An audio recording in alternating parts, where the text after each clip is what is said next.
Salam əziz beşincilər.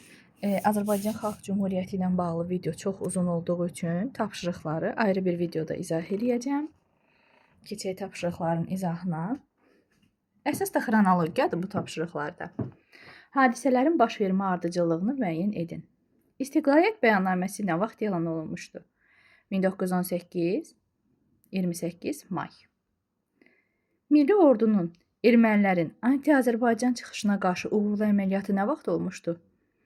1920-ci il mart ayında, Novruz bayramı vaxtında. Mart soyqırımı nə vaxt baş verib?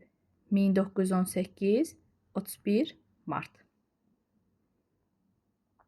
Milli ordu qüvvələrinin Bakını düşmənlərdən azad etməsi 1918, 15 sentyabr.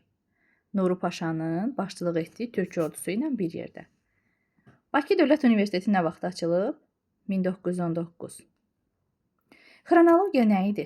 Hadisələrin baş vermə ardıcıllığı. Biz baxırıq. Burada hansı daha tez baş verib? Təbii ki, Mart soyqırımı. Yəni 3. Daha sonra Azərbaycan Xalq Cümhuriyyətinin elan olması. 1. Bakının düşmənlərdən azad olunması. 4. Daha sonra Bakı Dövlət Universitetinin açılması. 5. Ən sonda isə Milli Ordunun ermənilərə qarşı əməliyyatı. 3-1, 4-5-2. Buranı da rəqəmlə işarələsək, daha yaxşı olar əslində. Hadisənin baş vermə tarixini minilliyə, yüzlüyə və rüblüyə ayırın.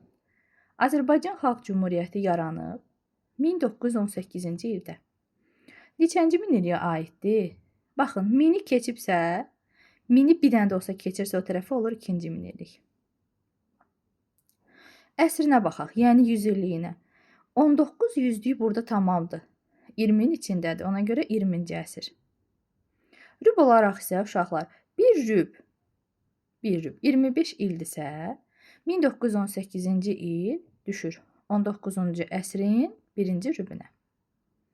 Növbəti. Yenə də bir xronologiya verilib. Bunu qabaqcadan 1, 2, 3, 4, 5 kimi düzüm ki, rahat olsun. Azərbaycan Xalq Cümhuriyyəti hökumətinin Bakıya köçməsi. Təbii ki, 1918-ci ilin 15 sentyabrında Bakı azad olundu. 17 sentyabrda isə paytaxt Bakıya köçdü. Milli ordunun ermənilərin anti-Azərbaycan çıxışına qarşı uğurlu əməliyyatı 1920-ci ilin martında. Həmin hadisələr zamanı çox təəssüf ki, şimal sərhədləri müdafiəsiz qalmışdı. Çünki ordunun əsas hissəsi Qarabağa yönəlmişdi. Azərbaycan Xalq Cümhuriyyətinin yaranması 1918, 28 may. Rusiyada Çar hakimiyyətinin devrilməsi 1917 fevral. Görün, bu mövzuda nə qədər xronologiya var. Üç rəngli bayrağımızın qəbul olunması 1918, 9 noyabr. Demək, hansı hadisə daha tez olacaq? Təbii ki, Çar Rusiyasının devrilməsi. Daha sonra hansı olacaq? AXC-nin yaranması 28 may, Bakının azad olunması, paytaxtın ora köçməsi, bayrağımızın qəbul olunması noyabr, sonda isə Qarabağda ermənilərə qarşı əməliyyat. İkinci hissə, Mart soyqırımını bölək. Minilliyi nə vaxtdır? 2-ci minillik. 100 illik olaraq isə 20-ci əsr. Rüb olaraq isə 1 rüb 25 ildirsə, bu hadisə 19-cu əsrin 1-ci rübünə düşür. Keçək digərinin izahına. Mart soyqırımı 1918-ci il 31 mart. Bakının düşmənlərdən təmizlənməsi 1918, 15 sentyabr. Xalq Cümhuriyyətinin yaranması 1918, 28 may. Ümumiyyətlə uşaqlar, tarixdə xronologiya necə əzbərlənilə bilər, vərdiş eləməklə. O qədər çox test işləməlisiniz ki, bunlar artıq sizin yadınızda tam qala bilsin, yəni vərdiş eləyəsiniz. Rusiyada Çar hakimiyyətinin devrilməsi 1917-nin fevral ayı. Bakı Dövlət Universitetinin açılması 1919. Daha bir izah eləmirəm, başa düşdünüz yəqin ki. Deyir ki, milli ordunun Anti-Azərbaycan çıxışına qarşı uğurlu əməliyyatı 1920-nin martında. Neçənci minillikdir? 2. Neçənci əsrdir? 20. 20-ci əsrin neçənci rübüdür? 1-ci rübü. Əgər əsrləri, minillikləri tam olaraq başa düşmürsünüzsə, kanalda bununla bağlı ayrıca video var. Növbəti Xalq Cümhuriyyətinin mərkəzinin Bakıya köçməsi 1918. 15 sentyabrda azad olundu, 17 sentyabrda paytaxt Bakıya köçdü. İstiqlaliyyət bəyannaməsinin elan olunması elə AXC-nin yaranmasıdır. 28 may. Birinci Dünya müharibəsinin başlaması 1914. Milli ordunun Qarabağdakı əməliyyatı 1920-nin martı. Bayrağımızdakı 1918 9 noyabr. Xronologiya necə tapılır? Hadisələr baş vermə ardıcıllığına görə düzülür. Bakı Dövlət Universitetinin açılması 1919. 2-ci minillik, 20-ci əsr, 20-ci əsrin 1-ci rübü. Bizim ilk respublikamız haqqında klaster. Bizim ilk respublikamız haqqında görə kim nə düşünür? İlk respublikamız hansı idi? Azərbaycan Xalq Cümhuriyyəti. Hansı universiteti açmışdı ali təhsil müəssisəsini? Bakı Dövlət Universitetini. Necə dövlət idi? Parlamentli respublika. Parlamentin sədri kim idi? Əlimərdan bəy Topçubaşov.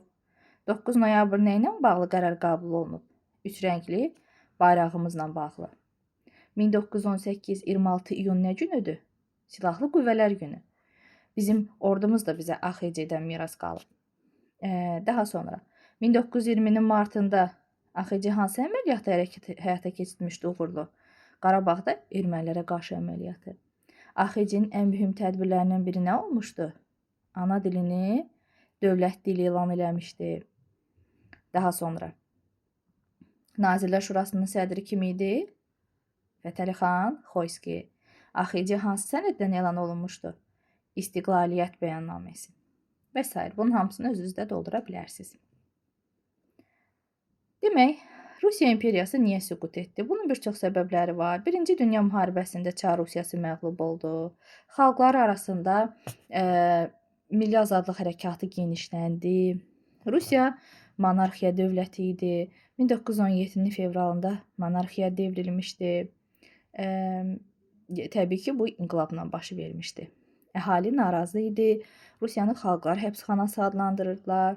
Rusiyanın tərkibində yaşayan digər xalqlar Rusiyanın tərkibində yaşamaq istəmirdilər. Milli ayrı seçkiliyə məruz qalmaq istəmirdilər və s. Mars soyqırımı necə baş verdi?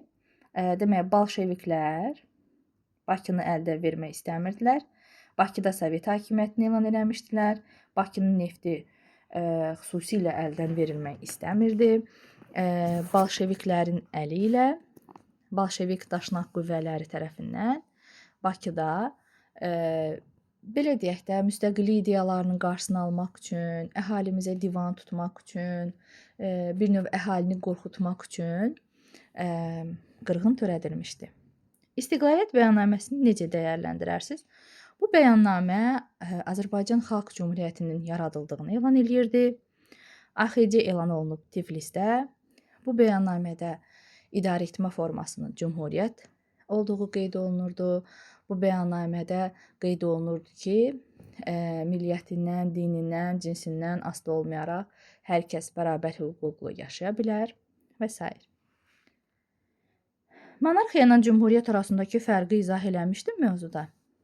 Bir dəfə də deyim, monarxiyada hakimiyyət atadan oğula ötürülür, irsən keçir, cümhuriyyətdə isə xalq seçir hakimiyyətdə olan şəxsi.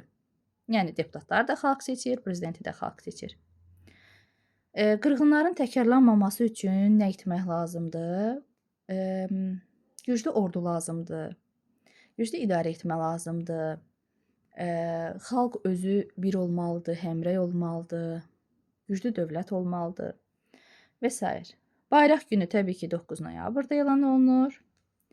Yeni yaranan dövlət niyə təhsilə bu qədər xüsusi diqqət ayırırdı, xaricə tələbələri göndərirdi, ali təhsil müəssisəsi açmışdı, ana dilində təhsil icbari idi. Çünki millətin, xalqın, dövlətin uzun müddət ayaqda durması üçün təhsil və ziyalı insanlar çox gərəklidir. Demək, burada da doğru yanlış oyununu oynayacağıq, yerləşdirəcəyik bura. İnqilab ərəfəsində Rusiyada parlamentli respublika quruluşu hakim idi. Təbii ki, bu səhvdir. Rusiyada monarxiya idi. 1 olacaq, yanlış.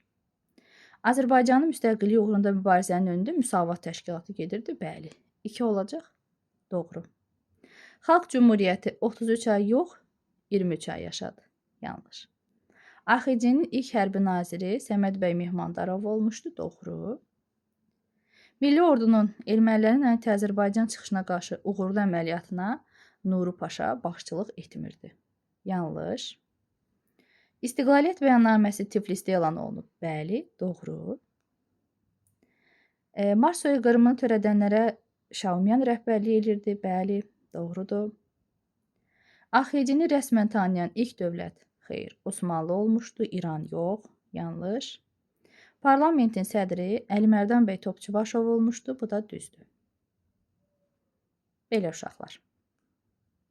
Ümid eləyirəm ki, tapşırıqlar da sizin üçün aydın oldu. Videonu bəyənməyi, paylaşmağı, rəy bildirməyi unutmayın. Növbəti izahlarda görüşərik.